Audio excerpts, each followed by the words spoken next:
Shalom, saudara-saudariku yang dikasihi Tuhan. Kita jumpa lagi di dalam Sapaan Damai Sejahtera.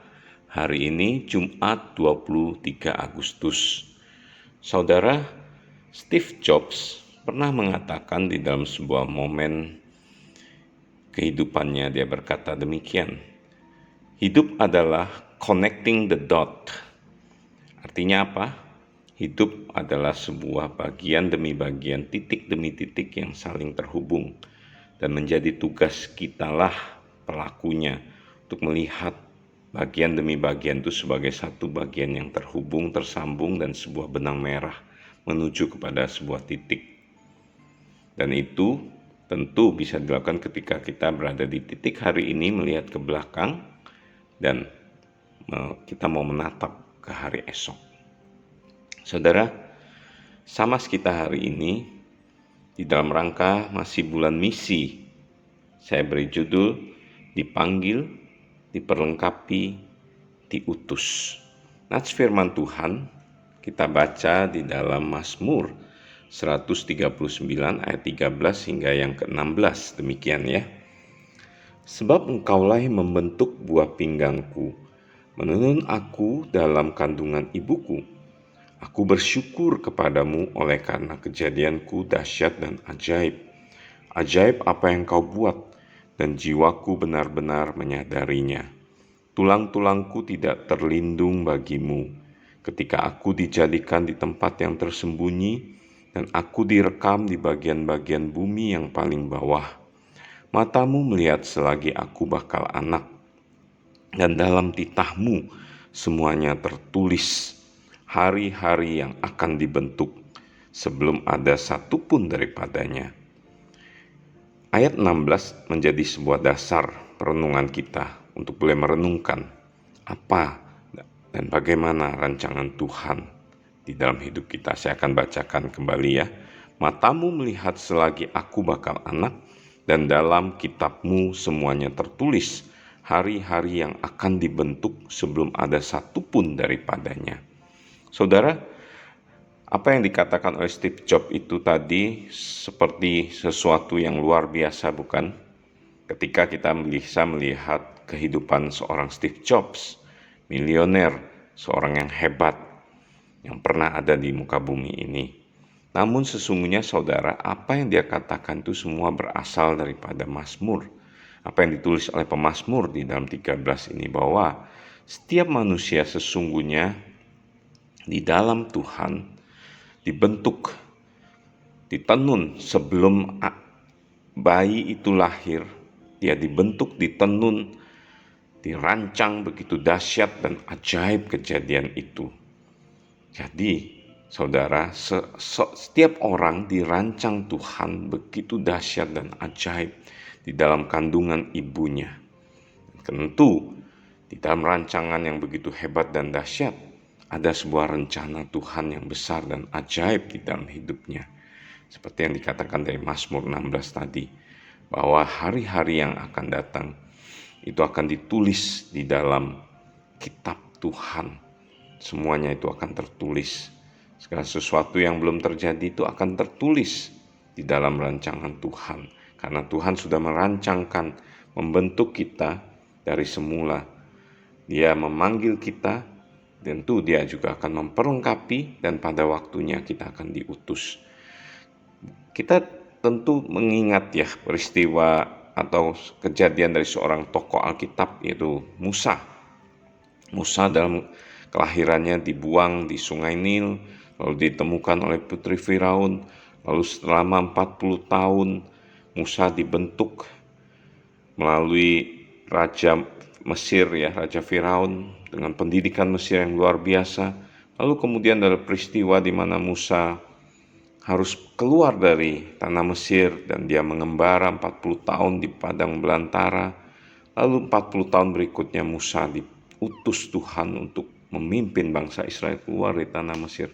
Siapakah seorang Musa sesungguhnya yang bisa melakukan hal tersebut jikalau bukan karena Tuhan yang sudah merancangkan setiap bagian demi bagian dalam hidupnya, dan di dalam itu dia ada misi Tuhan bagi dia, bukan?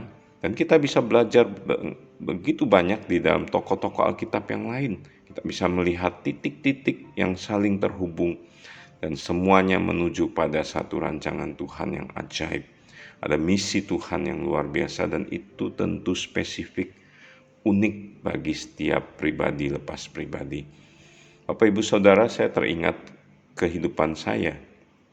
Bagaimana saya yang lahir dari keluarga non-Kristen, keluarga yang tidak menyembah kepada Allah yang sesungguhnya. Dan di dalam masa kecil saya diajarkan tentang ajaran-ajaran agama yang kami anut pada waktu itu. Dan bahkan di sekolah dasar, karena saya sekolah negeri, saya juga belajar agama yang lain. Tetapi Tuhan ajaib dan luar biasa, ada peristiwa demi peristiwa yang Tuhan izinkan berlangsung dalam kehidupan di masa kecil saya, di dalam kehidupan keluarga yang membawa kami untuk pindah ke sebuah kota yang lain. Dan akhirnya saya harus mencari sekolah. Papa saya mencari sekolah yang dekat rumah dan di situ ada sebuah sekolah yang bernama SD Kristen Bethel. Ya, Bapak Ibu tentu tahu bahwa melalui sekolah Kristen, namanya sekolah Kristen ya harus ke gereja gitu ya. Dan disitulah saya pergi ke gereja. Dan tadinya ya karena harus absen begitu ya, dengar siapa guru yang ngajar, pendeta yang khotbah, kita harus tanda tangan, ceritanya apa ya saya tulislah karena sebuah kewajiban. Namun di situ saya tidak mengerti sesungguhnya iman Kristen, semua karena kewajiban belaka. Tapi Tuhan mengatur, merancang yang lebih jauh dalam hidup saya. Akhirnya ketika saya kuliah, saya harus pindah ke Malang. Saya diterima di sebuah perguruan tinggi negeri di kota Malang. Dan Tuhan punya cara yang ajaib di mana saya boleh berjumpa dengan Dia. Saya ditangkap di kampus di Malang itu yang membawa saya kepada pengenalan akan Dia sebagai Tuhan dan Juru Selamat secara pribadi. Lalu saya bertumbuh melalui pola pelayanan mahasiswa di kampus itu, yaitu yang bernama Kelompok Tumbuh Bersama. Saya dikenalkan kepada disiplin-disiplin rohani. Setelah mengenal Tuhan, saya belajar untuk berdisiplin secara rohani, membaca Alkitab, berdoa, lalu melayani Tuhan, tentu belajar terlebih dahulu bagaimana melayani Dia. Saya diperlengkapi dengan banyak hal. Lalu saya menemukan sebuah gereja di dekat kos, itu pun sepertinya by accident gitu ya. Saya berjalan-jalan di suatu sore, lalu saya melihat kok ada gereja, dan gereja itu berbeda dengan denominasi saya sebelumnya, yaitu dulunya saya ke gereja Bethel ya, lalu saya pindah ke gereja Protestan mainstream begitu. Di situ saya belajar bergereja, belajar beraktivitas untuk melayani Tuhan di komisi pemuda. Lalu saya dibaptis. Saya mendeklarasikan iman saya di hadapan Tuhan dan jemaatnya. Bapak Ibu, ketika saya merenungkan banyak hal yang terjadi di masa lalu saya, lalu saya bekerja dalam pergumulan hidup perjuangan pada saat ini, saya sudah bekerja hampir 30 tahun, di-liku pergumulan yang Tuhan izinkan, membawa saya kembali untuk kuliah lagi di sebuah kampus di Bandung. Dan di situ saya belajar bersama dengan anak-anak muda, generasi Gen Z, yang tadinya saya juga bingung, gak karuan begitu ya. Ini orang sudah tua, kumpulnya sama anak muda, gimana caranya?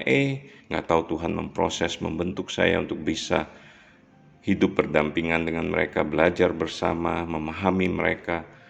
Dan di dalam proses belajar ini saya menemukan sebuah panggilan, sebuah misi Tuhan dalam hidup saya, yaitu kembali ke kampus saya di Malang. Untuk apa? Untuk melayani orang muda, para mahasiswa yang Tuhan persiapkan mereka untuk boleh menjadi generasi masa depan, generasi yang akan membangun bangsa dan negara ini, membawa mereka kepada Kristus, membentuk karakter-karakter seorang murid dalam kehidupan mahasiswa. Dan tentu saya juga hari ini masih melayani gereja. Jadi ketika saya menoleh, waktu itu saya melayani di gereja, saya juga melayani mahasiswa, dan inilah hidup saya. Tuhan panggil untuk boleh menjadi pelayan, bukan hanya di gereja Tuhan, tetapi juga di dunia akademis, di dunia kampus, untuk boleh membawa mahasiswa mengenal Tuhan, dibentuk menjadi murid Kristus. Saudara, ini tentu bukan hal yang mudah untuk kita lakukan. Tentu kita bertanya, Tuhan, wah ini kayaknya misinya besar banget, atau saya nggak mampu. Tidak, saudara. Tuhan punya misi yang unik, pribadi lepas pribadi. Ada sebuah kisah yang saya ingat ketika saya belajar. Seorang anak kecil Tuhan pakai untuk mempertobatkan seorang bapak gereja bernama Agustinus dari Hippo di abad mula-mula itu. Di suatu waktu ketika dia sedang bergumul, dia mendengar suara seorang anak kecil yang berkata, "Tole lego," dalam bahasa Latin artinya ambil dan bacalah. Dan melalui suara anak kecil itulah sebuah momen ilahi berlangsung dalam kehidupan Agustinus. Tuhan pakai anak kecil itu untuk membawa Agustinus membaca Alkitab, mengerti akan firman Tuhan, dan dia membuka kitab Roma. Dia bertobat pada waktu itu, menyerahkan hidupnya seutuhnya untuk diperbaharui oleh Tuhan. Saudara, siapapun kita, latar belakang apapun kita, bagaimanapun situasi kondisi saudara pada saat ini, percayalah, di dalam rancangan yang ajaib, besar, dan dahsyat itu, Dia sedang memanggil, memperlengkapi, dan mau memakai saudara untuk menjadi alat di tangannya, membawa misi kerajaan surga di muka bumi ini. Maukah saudaraku?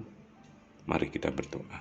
Terima kasih Tuhan, Engkau memanggil kami, memperlengkapi dan mengutus kami untuk menjalani misi kami pribadi lepas pribadi secara unik, spesifik di dalam dunia ini. Pimpin dan tolonglah kami Tuhan.